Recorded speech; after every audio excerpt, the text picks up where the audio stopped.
Les gens liront de plus en plus à l'époque où l'Internet semble un peu troubler ce monde de la lecture, parce qu'on ne sait plus s'il faut lire sur l'Internet ou dans des livres, comme ça, papier. Est-ce qu'il y a un avenir pour le papier et le livre?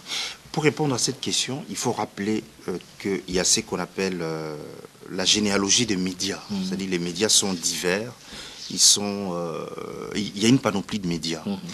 Chaque média est consommé de manière particulière.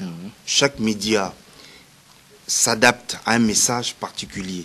Tous les médias ne disent pas la même chose, tous les médias ne sont pas consommés de la même manière. Le livre, évidemment, le livre, c'est le premier média historiquement constitué, c'est le premier média. Quand on parle de la communication de masse de médias, c'est le livre d'abord, Gutenberg, le 15e siècle.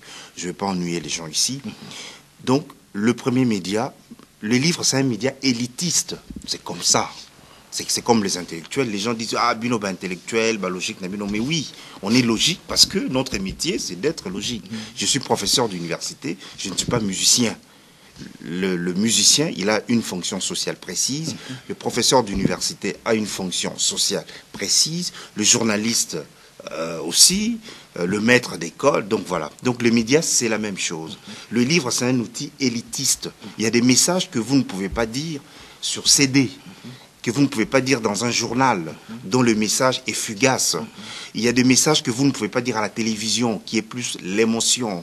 Il y a des messages que vous ne pouvez pas dire à la radio. Il y a des messages qui sont propices aux médias livres. Et d'ailleurs, pour nous, les scientifiques, le média privilégié, c'est le livre. La société attend de nous que nous écrivions. Donc voilà. Donc, et vous, ça fait combien de temps que vous écrivez, personnellement? Bon, je suis à mon 9e livre. Mon premier livre, je l'ai écrit quand j'étais assistant de recherche à l'IFASIC. C'était encore un collectif. En 90, j'avais 25 ans. Donc depuis, bon, moi je n'ai aucun mérite parce que notre métier, c'est obligatoire, il faut écrire. Un prof d'université, il faut avoir écrit, il faut écrire. Donc il n'y a aucun mérite, au fond, d'écrire parce que c'est dans l'ordre des choses. Mais ce que je voudrais dire, pour revenir à votre interrogation, c'est que moi qui dirige 3 collections aux éditions L'Harmattan, il y a un dynamisme éditorial sans précédent. De plus en plus de Congolais écrivent, et vous le savez certainement, puisque vous êtes venus à l'Harmattan filmer tous les ouvrages qui sont consacrés à notre pays.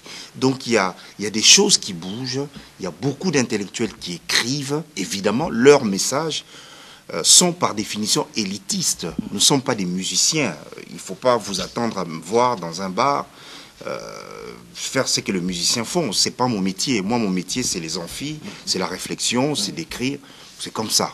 Donc voilà, et vous le savez, aujourd'hui, il y a beaucoup de chercheurs congolais.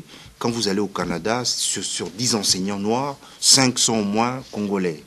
Quand vous allez dans des colloques, j'ai l'habitude d'aller dans des colloques à travers le monde, parmi les chercheurs noirs, la majorité, c'est des Congolais. Donc il y a un dynamisme scientifique qui est très fort. Donc, et les livres est évidemment le reflet de ces dynamismes-là. Je constate que grâce à votre présence chez l'Harmattan, beaucoup de Congolais ont pu avoir l'occasion de se faire publier. Alors jusqu'à ce jour, est-ce qu'il vous est possible de nous dire quel est le livre qui a eu le plus grand audience, je veux dire qu'il y a eu la plus grande audience ou le plus grand taux de vente, par exemple. Il y a eu... Parce qu'il y a succès en termes de contenu, il y a succès en termes de vente. Enfin, je ne sais pas, peut-être qu'il y a des critères. Mais le livre que je peux considérer le plus vendu, très simplement. Très simplement, c'est RD Congo, les élections et après. C'est-à-dire, c'est un collectif que j'ai dirigé en 2007, juste après les élections.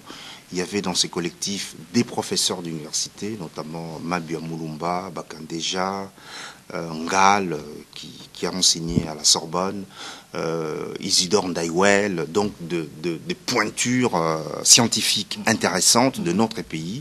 C'est un ouvrage qui est, en tout cas dans mes collections, en tout cas à l'Harmattan, c'est l'ouvrage le plus vendu. Donc il y a celui-là, mais il y a aussi des livres, il y a des très bons livres comme celui de Didier Moumengi, Panda Farnana, le premier universitaire congolais, qui est un livre qui s'est bien vendu. Je profite de l'occasion pour dire que je viens de publier Mova Sakani à l'occasion de la journée de la femme, qui vient de publier Sinuosité. Je profite pour dire que je viens de publier également Lambert Mende Omalanga, Dans l'œil du cyclone, livre intéressant.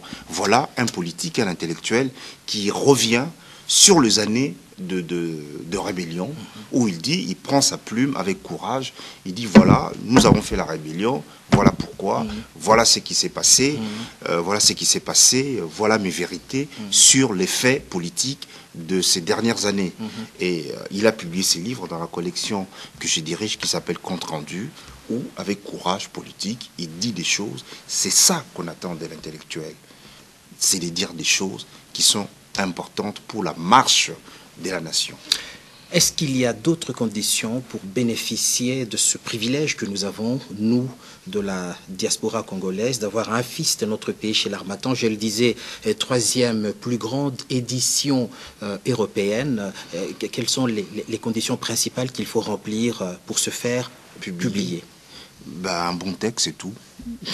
Quels que soient les domaines. Quel que soit le domaine, un bon texte, c'est tout. Nous avons des catalogues assez riches, assez variés pour accueillir n'importe quel manuscrit, que ce soit dans le domaine de la littérature et dans le domaine des sciences sociales. Mais je rappelle qu'évidemment, moi, je suis dans le domaine des sciences sociales parce que mon métier, c'est la recherche universitaire. À quand un bureau de représentation de l'Harmattan en République démocratique du Congo? Nous avons fait 3 voyages. Là, je reviens d'ailleurs de Kinshasa avec Denis Prien, le patron de l'Harmattan, avec qui nous avons déjà fait 2 voyages plutôt, pardon. Moi, j'ai fait d'autres voyages dans ce cas, mais avec lui, on a fait 2 voyages pour justement réfléchir sur l'installation physique d'une antenne, l'Harmattan. Pourquoi? Parce que nous publions des auteurs, mais chez nous, en RDC, il n'y a pas de librairie. Donc je lance un cri pathétique au ministre. Mais quand il y a les éditions Saint-Paul, il y a une librairie aux éditions Saint-Paul. Enfin, je dis il n'y a pas de librairie. Je veux dire, c'est la seule. Tu exagères un peu. Non, c'est une boutique où on vend également des livres. C'est pas vraiment une librairie. On vend des cahiers. C'est pas ça une librairie. Non, il n'y a pas de librairie au sens moderne du terme. Saint-Paul, c'est pas une librairie. On peut trouver. Saint-Paul, c'est une papeterie où on vend également des livres. Alors, donc je lance donc un cri pathétique au ministre de la Culture pour qu'il vienne, par ses réflexions également, enrichir le débat, parce qu'il faut qu'on ait de librairies dans notre pays. Nous avons des auteurs. Moi, je suis quasiment interpellé tout le temps, parce qu'il dit, mais vous publiez des gens dont on ne voit pas le livre. Mais on ne voit pas le livre parce que l'Harmattan n'a pas vocation à créer des librairies sur place. Il faut qu'il y ait un réseau national des distributions, mais là nous n'avons pas le choix. Moi j'ai demandé à Denis Prien et j'ai eu mandat d'installer physiquement des librairies en RDC. Je suis en train de travailler dessus avec Dikanga Kazadi à Lubumbashi. Dikanga Kazadi qui vient de créer lui Celle des éditions, qui est une librairie à Lubumbashi. Donc ça permettra pas seulement aux produits l'Harmattan d'être vus, ça permettra à tous les livres, que ce soit les livres édités sur place ou des livres édités ici à l'étranger par d'autres éditeurs, ces livres-là donc, d'être vus, de devenir visibles. Parce qu'il faut que les livres soient visibles.